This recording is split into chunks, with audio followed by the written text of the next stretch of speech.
Hi, Oliver. Thank you very much for the introduction and welcome everybody to this presentation. Today, I would like to share with you some of the research work we have been doing on our real-time personalization and data platform. And during our experience, we touched very interesting and cutting-edge technologies such as R, Kafka, Cassandra, and Akka on top of Mesos. My name is Patrick Di Loreto. I'm the R&D Engineering lead at William Hill, and if you want to find out more about myself, feel free to visit my blog and my Twitter. So, what are we going to talk today? I'm just going to give you a brief introduction about the company and what we are doing specifically in William Hill Labs. And then we will just focus on our data management platform called Omnia and going to deep dive into the different components which the platform is made of. So, William Hill is one of the leading betting companies, and this industry has been revolutionized by the online market. And we have been moving from a retail business into an online business, seeing many things changing. For instance, the ability for our customer to let them place bet on real-time events, having 5-minute markets, and we have seen how the mobile devices revolutionize the experience. And as a leading betting company, we need constantly to continue to innovate. And for this reason, we have created a department called William Hill Labs, where we continue this tradition. And recently, I'm happy to announce that we were the first company to deliver an Apple Watch application for our betting website, giving a new experience with interactive scoreboards and a virtual reality horse racing, where actually our customers are able to place bet on real horse races events and experience if they were the jockey using the Google Oculus. So if you want to find more about our company, then feel free to explore our website, and obviously we are hiring. So today I'm going to talk to you about the Omnia platform. And what is Omnia? Omnia is a reactive distributed data platform. And why it was so important for us to look at the data platform? Well, we have said that innovation is a key essence to survival and to continue to be leading. And in the last year, we have seen revolutionizing things happening, and the amount of data that we need to elaborate has become massive. So we had to rethink the way we handle our data. So first of all, Omnia Data Management Platform. Why we chose the name Omnia? Well, that's a Latin word that in essence means everything. And the reason we chose that name is because Omnia itself is just a platform, a container of different components, which we're going to explore during this presentation. As a data platform, we really inspired on the paper written by Nathan Mars, referred to the Lambda architecture. However, we had some slight variation from the original design. And obviously, we really respected reactive principle that cope very well what we want to achieve using the Omnia platform. So, as I mentioned you before, Omnia is just a platform which includes different components, which we're going to go in more details during this presentation, which respectively are Chronos, Fates, Cortex, and Hermes. So, before to deep dive into the components, what is a Lambda architecture? So, the concept of Lambda architecture is quite straightforward. The idea is that all the information, all the data for the platform has to come from a unique place, which is called the data source. And obviously, this information is going to be consequentially distributed across two subsystems, which are respectively called the batch layer and the speed layer. The batch layer can be imagined as the long-term memory where all the data get archived. And through some operations such as map and reduce, we want to extract the information and made them available through the serving layer. On the other hand, the most recent data are provided to what is called the speed layer, and this is the real component that has to react in real time to the events and provide information to the client. So if we explore our platform, we can imagine the component which we call Chronos to be our data source, and our two subsystems, Cortex and Fates, to be respectively the speed layer and the batch layer.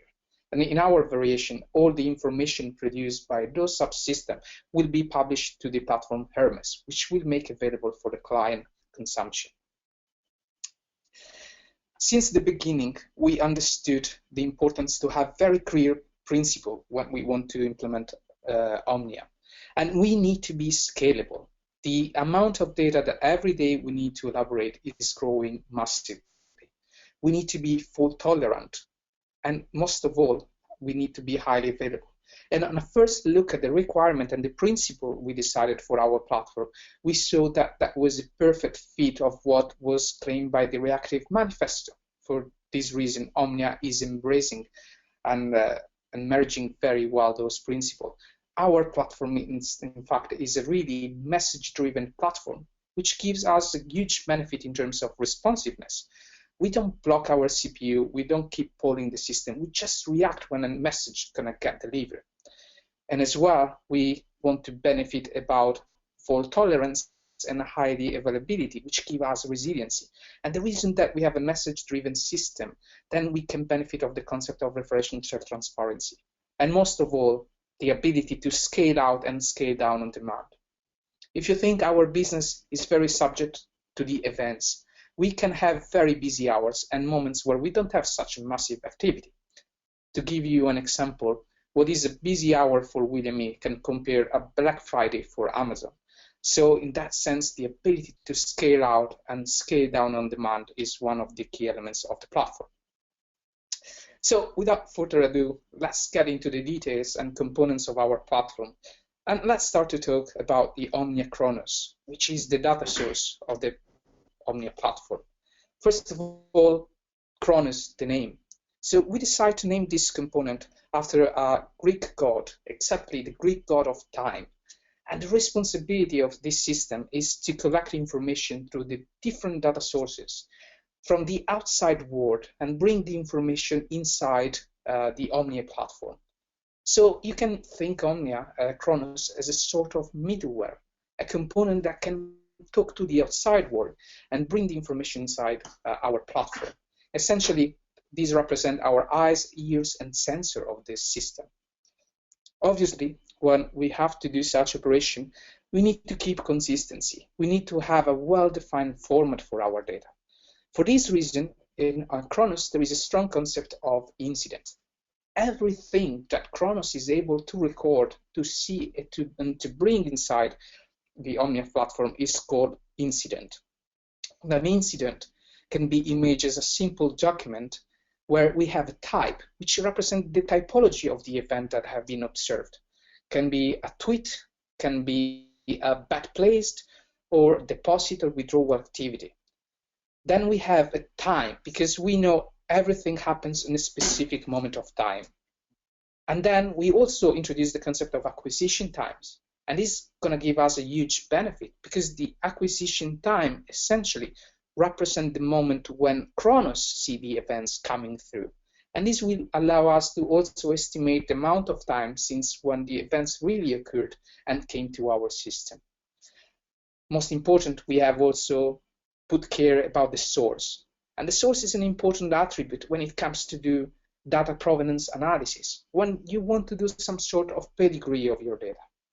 And of course, last but not least is the payload, which represent the real information, which can be any possible valid JSON document. And this proved that the platform is capable to deal with agnostic domain elements. So focusing on the business case where we decided to use our Omnia platform, we can categorize the sort of information we are dealing in a matrix where we have internal and external data. So what do we mean by internal data? The web analytics activities, the information about the bet placed by our customers, deposit and withdrawal, what they are watching right now in our website. This can be a good example of internal information. But at the same time, Omnia shouldn't be limited to our website. It should look on a broad, larger environment. We should be able to explore what's happening on the social media, on Facebook, on Twitter, understand the activity on our affiliates' websites. And obviously, we are bringing example around the customer, but we should also be product-centric. So consider the possibility to know what people are commenting about an X Factor singer and how this can affect our business. So say that Chronos is the system, is the component responsible to bring into the platform these four sort of information. And as we said, this is going to be under the form of what we call incident. So what is in essence Chronos? Well, Chronos can be seen as a factory of observable of incidents. So the next question might be, how do we do that? How can we achieve that? So Chronos has a well-defined concept of stream. And the responsibility of the stream is exactly to connect to this external system and bring the information inside the platform. A stream is made of an adapter, a converter, and a persistent manager. So the responsibility of the adapter is to understand all the possible protocols that other systems implements and be able to connect to the other system, collect the information, and bring into Chronos. Obviously, those information come in a shape of bytes, and we need to transform this, consolidate this information on the concept of incident that we previously introduced. And last but not least, we need to make this information durable, and we need to persist them to make it available for the other component of the Omnia. So what Chronos is? It's nothing else than a container for active streams. As we said at the very beginning of our presentation, Omnia is following very important requirements, which are scalability, availability, and fault tolerance. How do we achieve that in Chronos? So we benefit about the Akka framework and the Akka clustering approach to image our Chronos system as a cluster of different nodes, which in this example, we are just using 3 nodes. So every time we want to create a stream, which can be represented by this cycle, the stream is going to be equally distributed across the cluster to obtain the maximum balance of CPU and memory usage across the whole cluster. And we know that each one of these streams are reading information from an external system. So let's say, for example, in this case, we are reading feeds from Twitter. But we need to be fault tolerant and highly available. And once again, if we have a failover which causes one of our nodes to go down, we need to be able to continue to be available. And for this reason, we use the referential transparency of the Akka framework, which allow us to migrate our active stream into another node and continue to consume the feeds. So each stream is an actor, an Akka actor, which supervises its children, which obviously going to be the adapter actor, the converter, and the persistent manager actor. And this is a very important property of the platform. The concept of supervising leads us to the concept of error kernel mode, which is a very important design choice, because at this moment, by adopting this approach, we embrace the failure as part of the design. We don't fear that a system can have a failover or can go down. We want system to go down because they're going to be supervised, and we can handle that at the design level. So we know, for example, that connections are not resilient, something can happen, and that can lead probably a failure into the adapter. So it's going to be the stream's actor responsibility which supervises the adapter to provide an alternative strategy, possibly recreate a connection and continue to consume the feeds. Stream actors are also referential transparency because it's a message-driven system.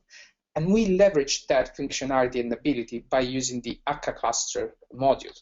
However, we have also extended the Akka cluster to accommodate our needs. Our streams have to be referential transparency. And we have created our own extension that allow us to distribute and migrate the actor depending on specific threshold on CPU and memory usage across the cluster. Last, we need to persist this information. We need to make them durable and possibly to be consumed. And we identified Kafka on a very reliable and great tool to persist our information and use as a buffering. There are also other technology that we adopted into Chronos. We use Scala reactive extension and plain framework. And recently, we are looking to migrate into Akka streaming, something which we didn't use since the beginning because that time that was in a milestone stage and under major revision. But it's something which we are really looking forward to move on. So moving on, Omnia phase. And again, another Greek name. Well, I think that name suits very well to the responsibility of this platform. And can be associated on the old concept for Greek to think that your life was already written, that there was a destiny already well defined for you, which can be called also fate. And this is essentially what our system is doing. Fates represent the long-term memory for the Omnia platform. And is in charge to consume all the different incidents that are recorded by Chronos and organized under activities and bring them into the timelines concept. And from the timelines, then we can create aggregate information as a form of views by adopting different strategy of machine learning, logical reasoning, and time series analysis. But let's explore a little bit more what do we mean by timeline. So the timeline, in essence, represents a specific history, the sequence, the ordered sequence of incidents performed by a specific entity over a timeline, and which timeline is organized by category. But let's make it more simple and try to make an example out of that. And a possible example of timeline can be the customer timeline. So in that example, customer represents the timeline category, and every single individual customer represents an entity within this category. So the responsibility of the fates framework is consuming all the information provided by Chronos and organize and put the information under the right timeline of our customers. So at the end of the day, we know all the bet he placed, deposit, withdrawal, tweets, and other activity that he has been performed. But I don't want to limit this concept just to the customer. This can be extended for sport events, such as a football match or even a competition. Once again, Omnia has to be domain agnostic. The other kind of information we would like to get out from our platform is the views. What do we do with the timelines? We can aggregate this information. We can correlate different timelines and all different views to create other informations. So let's look how all the thing fits together. Omnia Fates is based on the concept of timeline streams, which is quite similar of what we have seen on the Chronos platform.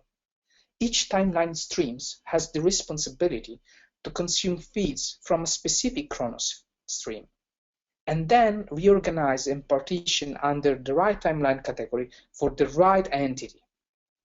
And by creating different timeline streams, then we can build the fates, the timeline stories that we want to create. And finally, we decided to use a NoSQL database and a Dynamo implementation, which give us highly availability and distributions. And for that, we decided to use Cassandra, which is not just a DynamoDB, but it's also a big column family DB that give us other benefits, which we're going to explore in a while.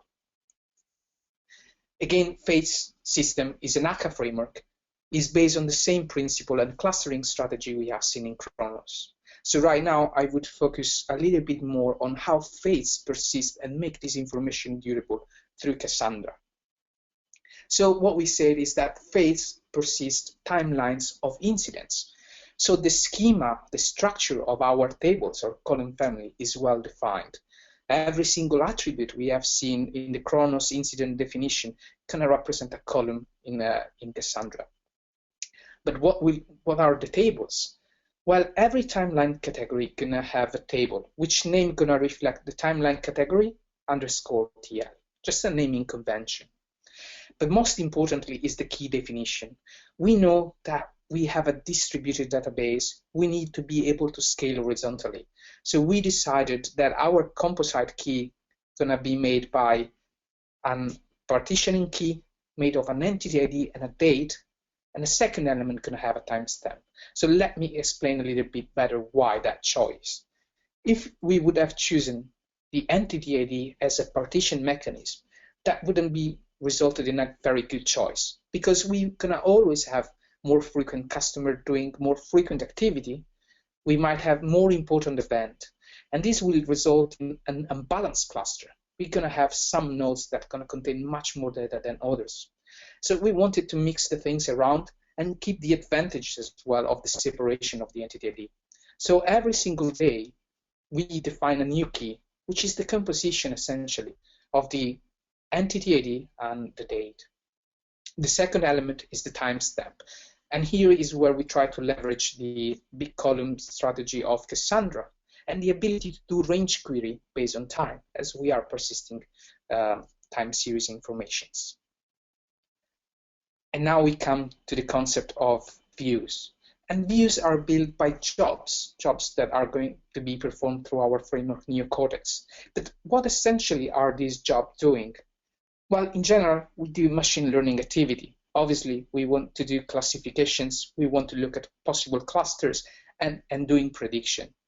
But we also like to think on the way these jobs run and categorize them as logical reasoning.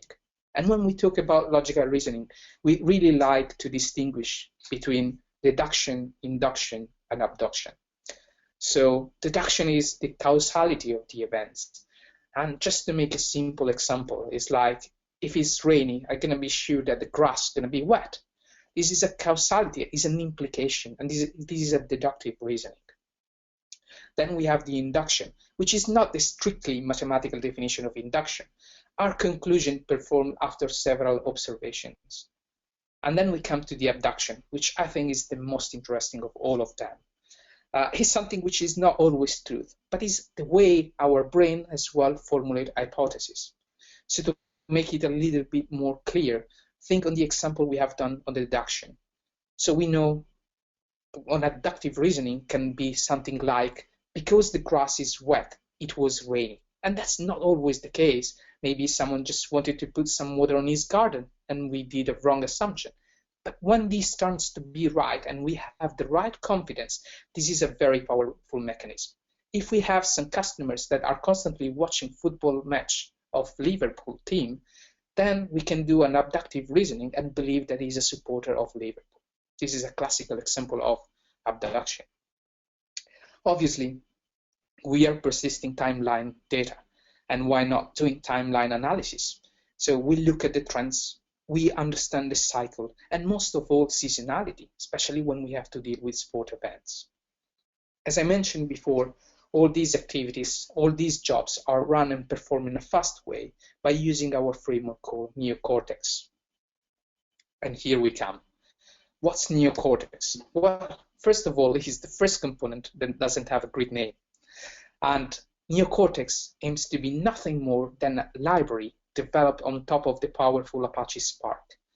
And the target of this library is to leverage, to make the life for our developers much, much more easier, and allows them to create microservices on top of Omnia. It's essentially the component that allows us to extract and extract the power out of our platform. So in NeoCortex, we understand and we use the distributed nature of Spark to perform fast and real-time data processing. And we want to hide that complexity, the problematic relative to connect to Chronos as a data source or publish the information interface. It makes life for our developers much, much easier. Alongside this concept, we want also to define our domain. And we do that by using type classes definitions for all our domain entities, like timelines, views, and Chronos streams. We also understand the importance of machine learning and the definition of algebraic structures. So we try to rationalize and understand the best part of different frameworks such as Breeze, Algebert, and introduce algebraic structures like monoids, rings, groups, semigroups, and also provide advanced functionality to calculate moving average standard deviations. And obviously, we have time series data. So we want autoregressive model with moving average. Essentially, what we are doing in NeoCortex is providing the building blocks for our data scientists to create advanced machine learning algorithms, possibly to generate recommendations, to identify frauds, to optimize the customer experience, and many other things. So let's not get bored and look a little bit of the code. What does it mean write a microservice in NeoCortex? Well, in essence, if you are developers and you are aiming to create a microservice, what you're going to do as a first thing is going to extend a Cortex application. And this will give you an entry point method start, which is going to provide you a context. So in this simple example, we are trying to look every 5 seconds all the last 30 seconds bets that came through our system. And then we want to count how many of those bets came from our different channel. And when we talk about channel, an example can be how many bets came from our desktop website, how many bets came from the mobile or the Apple Watch. So what are we going to do? We initialize our context with the interval we want this job to be run and the window of data we want to look at. As a second part, we need to go to Chronos and extract the bet-placed information with a payload of version 1.0. And finally, this is going to give us our observable of incidents, as we have seen during the presentation of Chronos. Fantastic. As an observable, now I can use higher order functions like map. And this will allow me to transform this collection of this observable of incidents into an observable of tuples. In fact, what we are going to do with this Lambda expression is going inside the incident, look at the payload, extract the channel element from the JSON as a string, and combine with a constant value of 1. So the result operation of this map is going to be an observable of tuples, where as a first element, we're going to have a string representation of our channel. And a second value is going to be a constant value of 1. Well, now what can we do? We're going to perform a reduce operation. So we're going to aggregate all the channels together, and we're going to take the value and sum the value map together. And this is possible because the value 1, constant value 1, is an integer and is a monoidal data structure. And finally, what do we do with the result? We want to make this result consumable for the client application. So we're going to publish using the Hermes platform. So what we describe, how this is happening in real time, and where is the benefit? We have seen the simplicity of the code, but under the hood, we are leveraging all the power of Spark. So obviously, that code will be initially running from the Spark driver application. And here is where NeoCortex is going to help to establish all the connections with the different data sources, which is going to be the Chronos stream and the phase timelines or views if necessary. As we have seen, as soon as we have established a connection with Chronos, the first thing we do is a map operation. And that's a very interesting example because map is a full associative operation. What does it mean? Well, that allows us to leverage at the maximum level the power of parallelism. So let's assume that in the last 30 seconds we had 1,000 bets, and our Omnia cluster is made of 4 exector, 4 distinct nodes. Well, what we're going to do is that the Lambda expression inside the map higher order function going to be performed by each executors, and each one of them will just have to process 250 bets. So the result of this stage operation going to cost us like if we were processing not 1,000 bets, but just 250. Of course, it's not always a perfect scenario. We will not always be able to perform a full associative operation, but we can still benefit when we do reduce by key operations. We know that is not fully associative, but as a result of processing 1,000 bets in this example, we can assume we had 2 different channels in total. So we can still leverage the power of parallelism and process the desktop channel and the mobile channel in parallel. And the price of this stage is going to be the biggest set to process. Last but not least is the importance to publish this information, to make this information available through our framework, Hermes. And here I just wanted to highlight with the red color the importance of this. Because if you think of the code we have explored before, it looks like a simple application running on a VM. But in reality, there is much more complexity behind that.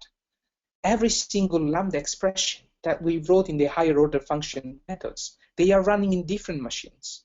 So we don't want our developers to have to deal with the problematic, where shall I establish the connection with Hermes to publish my information? When this connection should be established, how can we keep this connection? There is much more complexity than it looks like, and we don't want our developers to spend time with those problematics rather than write business logic. So this is what NeoCortex is doing behind the hood. It understands very well the nature of Spark. It understands the concept of RDD partitions and all the parallelism mechanism of the Spark framework. So now we come to Hermes. Again, we came back to the Greek names. Hermes is the god, actually the messenger of the gods. And this is the layer responsible to make the data available for consumption. And when we talk about consumption, we talk in both sense, business to business and business to commerce. So at the very foundations, we have the concept of microservices, which we have explored previously through the new Cortex platform. And obviously, this platform should be able to provide an API which is capable of fetching operation and notification. A key concept, again, across all the Omnia platform is the ability to scale, and actually also to be a simple full duplex communication framework for the web. Most interestingly, Hermes is going to introduce the concept of correlation between the data, as our model is going to be represented as graph. There are lots of things that we share in common with other well-known frameworks like Falcor by Netflix and GraphQL by Facebook. So let's get a little bit more into the architecture of Omnia Hermes. Omnia Hermes has a distributed cache mechanism. And this is because we want to provide high availability of the data, and also we want to be fault tolerant. And this is the nature of our Hermes distributed cache. And what we have in the other hand, well, our client application, which mainly going to run through a browser, they will have an Hermes JavaScript framework. And the JavaScript framework is the component which will hide the complexity of the network, the communication between client and server. We want happy web developers that they don't have to deal and burden with all the problem of connectivity between client and server. At the end of the day, what we want to do is provide the data to the browser and image the data like if they were a big JSON document. Now, we all know that JSON is very good to represent tree data structure. For this reason, we like to extend the JSON with the concept of JSON path. We want to adopt the JSON path concept in order to have graph, which can fully represent a domain model. Now, differently from Falcor, we need also to deal with the push mechanism. And most of all, the Hermes JavaScript library is also responsible to cache in the web browser the information relevant for the page. So what's happening between the distributed cache and the client?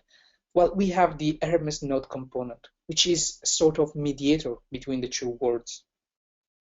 The Hermes node is obviously exposing the functionality through different protocols, HTTP when we want to perform a fetch operation, WebSocket when our client wants to subscribe and be notified, and we will do this in a reactive way by using observable and promises. But we're also looking for a business-to-business communication and having a TCP bespoke protocol. So when a client performs a connection, the first things we have to do is authenticate, make sure that the customer is allowed to do those operations. And then we have what we call a client manager, because different clients can subscribe to different elements of the domain. And alongside to the client manager, we have the subscription manager. What this component is doing? Well, every single Hermes node should be capable to serve many, many clients. And most of the clients, they might share some part of the domain model in common. So we don't want to overload our Hermes distributed cache by subscribing to multiple times to the same information. What the subscription manager is going to do is going to get all the common information from all the clients and just subscribe once through the Hermes distributed cache. And obviously, we want to reduce the amount of communication going through the network. So the subscription manager will be supported by a local cache. Last but not least, we have the dispatcher. And this is one of the most important components. We know that sometimes we might have very high frequent notification systems. We might have many updates occurring for the same entity in a very short period. And we don't want to send too many information to the client. If the client is just interested to the final state, we understand that an entity changed 5 times and we're just going to send you the final value, what you are interested. And also we are doing batching and optimizing the network communication. Alongside with that, as previously we said, Hermes JavaScript library will benefit from the web browser cache as well to reduce the amount of communication going through the network. And here comes something very interesting, which really differentiates Hermes from the other frameworks. And this is what I like to think when from a reactive model, we actually start to become proactive, because looking at the Omnia platform, we want to leverage the power of every single component like Cortex and Phase. So now let's imagine a customer which is just logging in into our sport books. Well, we're gonna detect this event through Chronos, and Cortex will be able to query Phase, our long-term memory. And actually, if today is, for example, a Wednesday, and we know that that specific customer is a Liverpool supporter, and he usually watches Champions League, and today there is a Champions League match of Liverpool's, we can predict and be confident that more likely he's going to watch that football match. So before he can even click on the page, we're gonna push the domain information to the browser. And this will allow the customer to have a great experience, because all the information is required to create the page will be already in the browser. And now we come to the one of the most interesting part, which is the infrastructure of Omnia. So we are using Mesos, and this is a very, very interesting platform. We don't want to deal with the complexity of distributed application where we have many nodes. So in that sense, Mesos come in place to help us to abstract the complexity. We can consider Mesos a sort of operative system on top of a distributed model, which allow us to abstract from the complexity of having different nodes. And actually is kind of game-changing and quite interesting to look at this slide, because that shows how the IT development changed in the last 20 years. And if we were 20 years ago, we could imagine this graph in the other way around. We were used to see big mainframe computer, just one super mega big node and many small applications running on top of that. But we know Marvin laws is not valid anymore. We know that we cannot get faster processor, we're just gonna get multi-core processor. So the model radically changed. Now we just have one big application running on top of many VMs. So the world changed the other way around. And here is where Mesos comes to help us and support our application in doing that. Obviously, we want to interact with Mesos because elasticity, the ability to scale out and scale down, is massively important for us. And this is what Marathon is giving us. It's a REST API built on top of Mesos, which allow us to communicate to Mesos in order to scale out and scale down if necessary. And then Docker. Docker is a quite interesting scenario because really Docker can be considered like the same concept we have seen with the actor before. You know, the error kernel pattern we had in the actor model and the supervisor mechanism is a very nice concept of failure. If I have to fail, I want to fail in isolation. I don't want to affect all the other components. For this reason, every single component of the Omnia platform, from Chronos to Hermes to Cortex, should run inside a Docker container. Because if something major occurs to one of these applications, then it will not affect the operative system of the virtual machines, but gonna be contained inside the Docker container. And here we come to the last slide. And this is a very great example how Omnia is really domain agnostic. And we like to think Omnia, and to run Omnia on top of Omnia. So what does it really mean?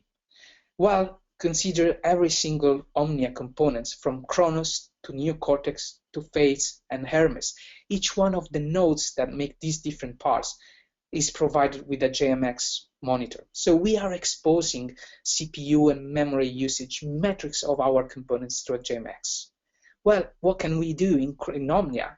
Through Chronos, we can create a stream which is capable to connect to the different component of the Omnia platform and collect information about their health status. Then we're going to have an observable incidents, which represent actually the health status of all Omnia platform. And here we're going to use our Lambda architecture, because the same information going to be provided to Phase the batch layer. So that means we're going to have timelines, stories about our components, so we can analyze what really happened to that component. And through views, we can aggregate this information and understand the health status of all the cluster. But most importantly, on the other side, the neocortex, the real-time speed layer, gonna analyze what's happening right now. And maybe we can get signal from our Hermes platform that we are running out of capability of handle client connections. And what neocortex can even do is query phase. And because we know that today is a Saturday and we are approaching 3 o'clock, we're going to have a massive number of customers coming for the football matches. And we know from the previous statistical information. So neocortex can take the decision to go through marathon, which can access to our Docker registry repository and decide to scale out the Hermes platform. Equally, when it's going to come midnight or a moment which we are not very busy, it's quite important also the ability to scale down on demand. And thank you very much for listening to me. And this was pretty much all about Omnia. And now, Oliver, I'm going to hand over to you for questions. All right, Patrick, thanks so much. Take a quick breath. Take a sip of water. That was a very compact 40 minutes. Thank you so much for showing us the Omnia platform. Actually, one of the earlier questions is it possible for others to make use of Omnia? Is there some sort of open source version or anything like that? Your platform is obviously impressive and looks like somebody's interested in maybe using it themselves. So yes, we are really looking to open source part of the Omnia platform. I would say it's not going to happen in the short term, still because this is in research and development stage. But definitely our intention is to make this platform open source. Interesting. Okay. While I collect a few questions, everybody, I'm going to have a quick poll, just asking you which of the following technologies are you using in production. Just click whichever apply to you, and I'll leave that up for about 30 seconds, and I'm going to collect the questions for Patrick. Here we go. All right. The faster we have people vote, the faster this thing goes away.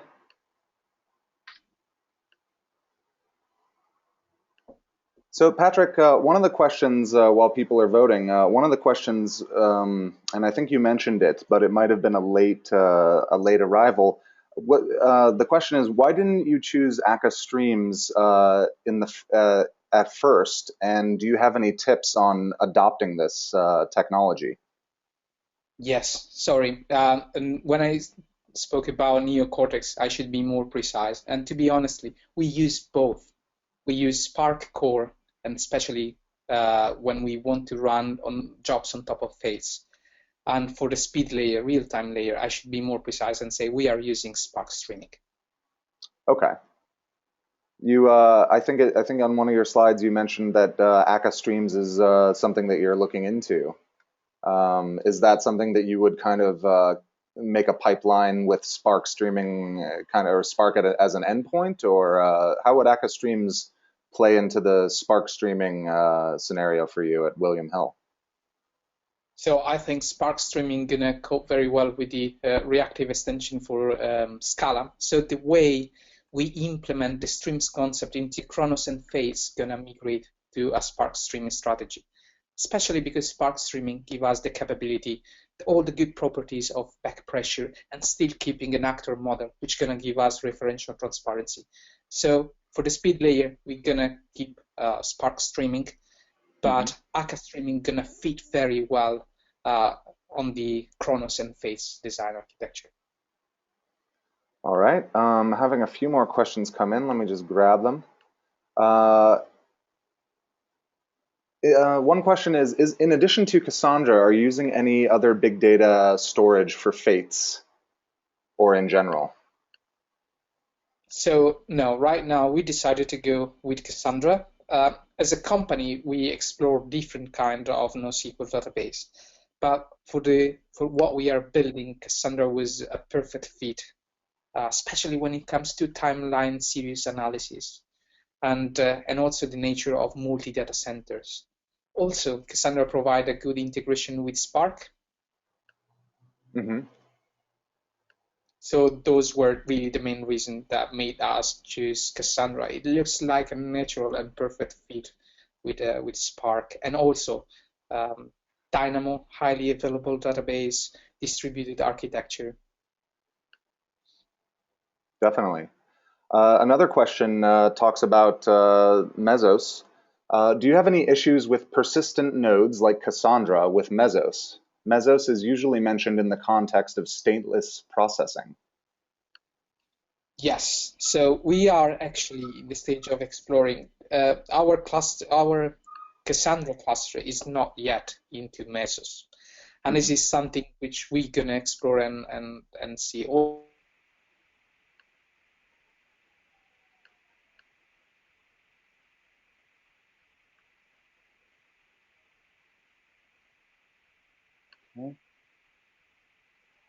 Oops.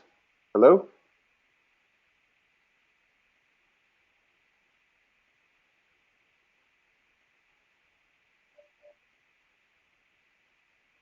Hello, Patrick? Are you with us?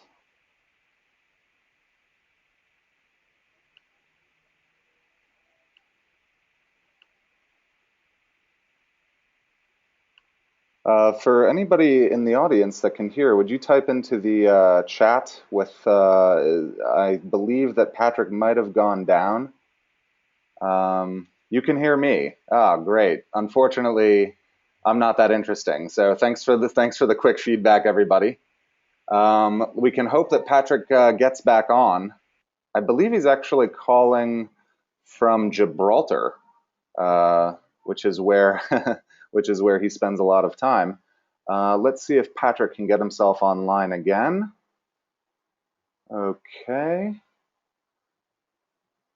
Some of the results, in case you're wondering, while I stall for time here, 73% of... Sorry. Oh, Patrick, you're back. I was just about to give some stats.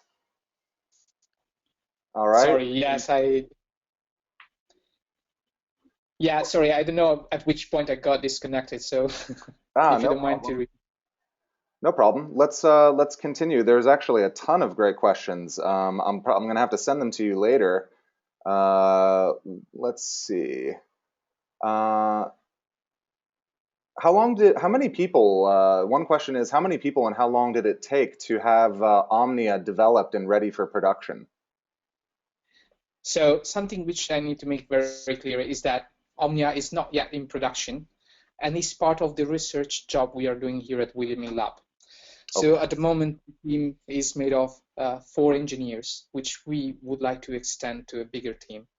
And the way we're going to deliver Omnia is not all at once, but going to be an iterative process. So we already have in the roadmap by the end of this month, have some of the new feature on our website, like recommendation engine and gamification leveraged by some component of Omnia.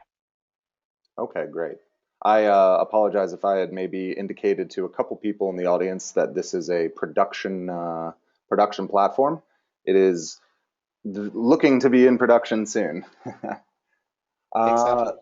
A good question that speaks to monitoring. Is there a danger involved in using the same system you are monitoring as the one to deliver overall system health information? So we're gonna have the traditional monitoring system, and as an enterprise company, we should adhere to certain standard, and we have standard tool to perform monitoring.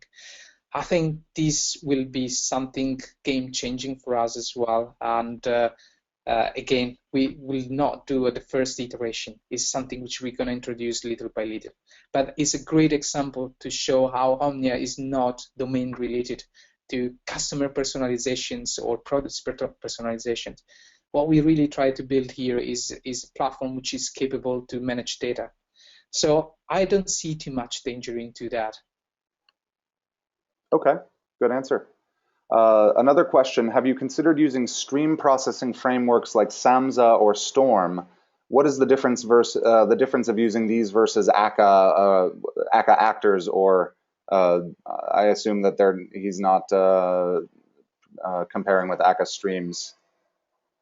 Yeah, so mainly with Spark streaming. So we consider in the past, I really like Samza, especially because we are using Kafka, so it fits very well. But and then we also explore Storm.